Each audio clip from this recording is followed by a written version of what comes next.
નમસ્કાર, આપ જોઈ રહ્યા છો નેશન પ્લસ ન્યૂઝ. હું છું આપની સાથે હેતર ભગત.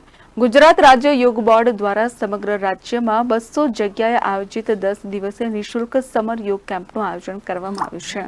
વડોદરા શહેર અને જિલ્લાના કુલ 12 સ્થળોએ 7 થી 15 વર્ષ સુધીના 1500 જેટલા બાળકોને વડોદરાના કોઓર્ડિનેટર ઇન્દ્રજીતસિંહ પરમાર, ડોક્ટર મીનાક્ષીબેન પરમાર અને સુનિલભાઈ પટેલના માર્ગદર્શનમાં યોગ બોર્ડના તાલીમબદ્ધ યોગ કોચ અને ટ્રેનર દ્વારા યોગ તથા ભારતીય સંસ્કૃતિનું પ્રશિક્ષણ આપવામાં આવી રહ્યું છે. મકરપુરાની યાંશી સ્કૂલમાં યોગ કોચ સંગીતાબેન નખાતે,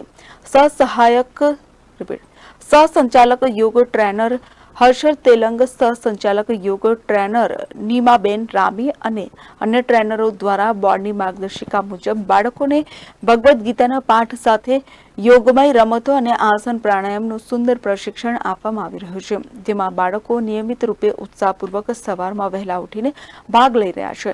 વાલીઓ તરફથી આ યોગ બોર્ડના સંસ્કાર સિંચનના આયોજનને વ્યાપક આવકાર મળી રહ્યો છે. Bureau report, nation plus news, Vadodara. 41 number.